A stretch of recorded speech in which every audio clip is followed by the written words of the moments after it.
Pada suatu malam, di sebuah rumah, tampak lampu masih menyala. Malam itu, Dewi lagi asing masak di dapur. Ia lagi memasak semur jengkol dan nila bakar kesukaan suaminya. Bau harum dan sedap dari masakan Dewi mulai tercium, aroma yang sungguh menggoda selera. Dewi masih asik menyiapkan makan malamnya, makan malam kesukaan suaminya. Malam itu, seperti biasa, suaminya lagi mengantar barang keluar kota. Setelah selesai memasak, Dewi segera melangkah ke kamar mandi, dan segera ia membuka baju melepas bulu keringat di tubuhnya. Air keran shower pun mulai terjun bebas meluncur membasahi rambut dan setiap lekuk tubuh Dewi. Tubuh yang begitu proporsional dan seksi. Maklum, Dewi yang masih muda itu memang suka merawat tubuhnya. Tak terasa, malam semakin larut. Setelah selesai mandi, Dewi segera melangkah menuju ke kamarnya, dan kemudian ia segera berganti pakaian dan duduk di depan meja rias. Sesaat kemudian, terdengar suara tangisan anaknya yang masih kecil. Kemudian, Dewi pun bergegas melangkah ke kamar anaknya. Dewi melihat anak kecilnya yang terbangun minta disusui. Tampak Mbok Yem yang saat itu bertugas menjaga dan menemani tidur anaknya. Mbok Yem hanya tersenyum. Sesaat kemudian, Dewi segera mengangkat anaknya dan mulai menyusuinya.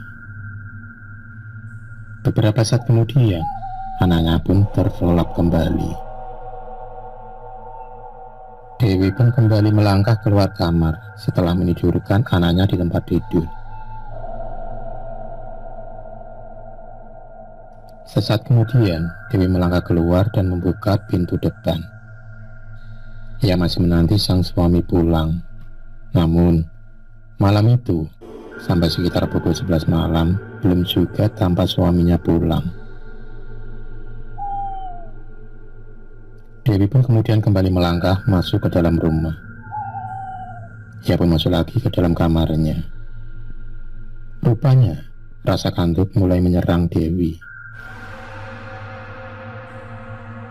Beberapa saat kemudian, Dewi pun tertidur pulas.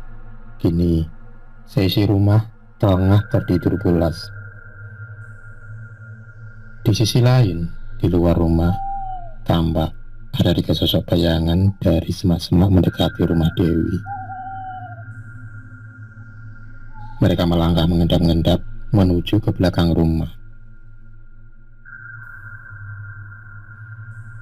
Tak lama kemudian, salah satu orang itu mulai menjongkel pintu belakang rumah Dewi.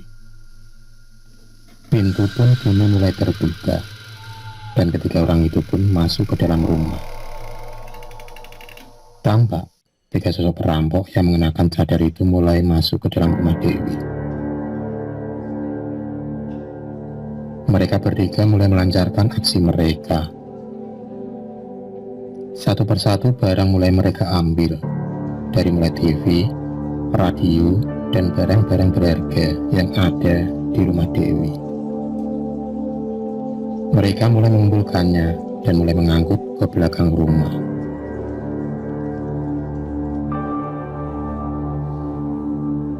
Rupanya, mereka belum puas dengan hasil yang mereka ambil. Mereka masih ingin mencari uang dan emas di rumah Dewi.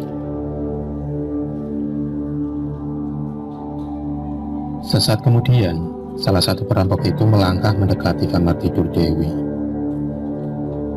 Pasti di kamar ini, uang dan emas mereka simpan, Kang. Iya, pasti mereka menyimpan uang dan emas di kamar tidur mereka.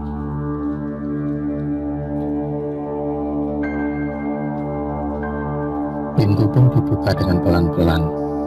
Dari luar, tampak sosok Dewi tengah tertidur pulas. Mereka berdua pun kemudian mengendap-endap masuk ke kamar Dewi, dan mereka segera menuju ke arah lemari yang berada di pojok kamar. Tak selang berapa lama kemudian, Mereka segera membuka pintu lemari itu. Dan benar, ternyata di dalam lemari ada 2 kotak kayu yang berisi uang dan emas. Setelah mendapatkan apa yang mereka inginkan, mereka berdua berniat meninggalkan kamar itu. Namun, tiba-tiba salah satu dari mereka menyenggol pot bunga hingga terjatuh. Sontak, suara itu membangunkan Dewi yang tengah tertidur pulas. Tayal, Dewi pun berteriak meneriaki mereka. Belum sempat Dewi berteriak, ternyata secepat kilat salah satu dari mereka membekap mulut Dewi. Dewi pun hanya bisa meronta-ronta. Melihat tubuh Dewi yang begitu seksi, berubahlah niat mereka berdua. Mereka berdua pun tergiur dengan tubuh Dewi yang sangat montok dan seksi. Tak ayal, salah satu perampok segera menerjang tubuh Dewi. Dewi yang berusaha meronta tak kuasa melawan kekuatan mereka berdua. Dalam ketidakpercayaannya, Dewi pun menjadi pelampias nafsu mereka berdua.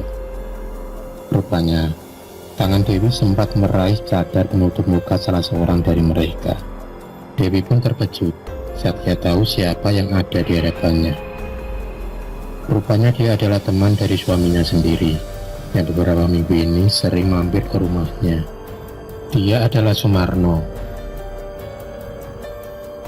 Sumarno yang tidak ingin aksinya meninggalkan jejak, dengan sadisnya segera menghunus golongnya. Tayal, golong Sumarno pun mendarat ke tubuh Dewi. Darah segar bertebaran di atas tempat tidurnya. Dalam sekaratnya, Dewi mengucapkan sumpah.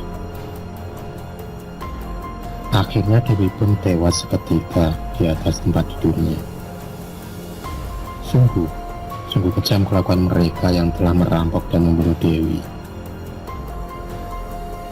Dengan tergesa-gesa, mereka segera melangkah pergi meninggalkan rumah Dewi.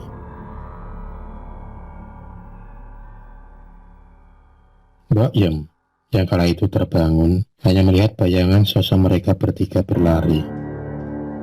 Mbok Yem yang penasaran segera melangkah menuju ke kamar Dewi majikannya.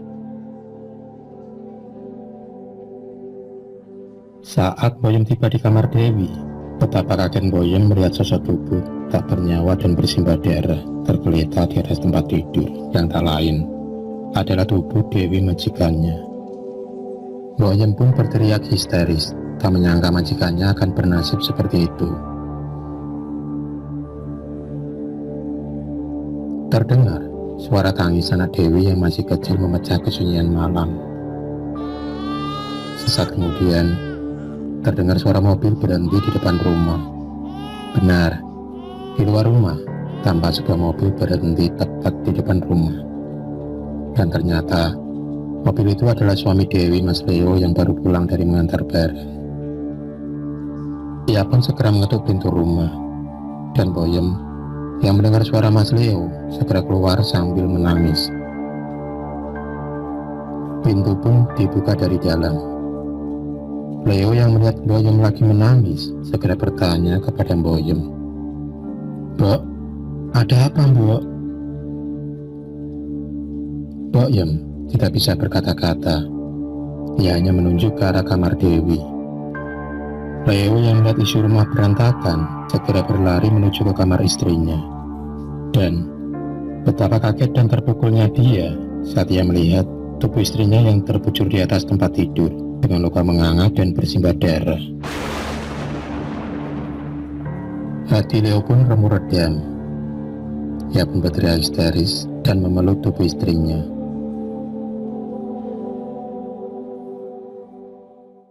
Pagi pun tiba. Warga sekitar dibikin heboh dengan kematian Dewi malam itu. Sekitar pukul 10 pagi, acara pemakaman pun segera dilaksanakan. Polisi sudah melaksanakan tugas dan membuat statement kalau Dewi adalah korban pembunuhan dan perampokan. Sekitar pukul 12 siang, acara pemakaman Dewi pun rampung. Tampak sebuah gundukan kuburan baru yang bertuliskan nama Dewi di batu nisan. Leo yang sangat sayang kepada istrinya tak menyangka kejadian ini menimpa kepada istrinya. Ia pun masih duduk di depan kuburan istrinya hingga pukul 1 siang. Sesaat kemudian, ia baru beranjak melangkah pulang. Malam pun tiba. Tampak sebuah gundukan kuburan baru di pemakaman itu bergerak-gerak dan keluar asap putih tipis dari dalam kuburan. Beberapa saat kemudian, tampak mulai terlihat tangan yang menyembul keluar dari gundukan kuburan itu. Dan kemudian muncullah sosok wanita keluar dengan muka yang pucat.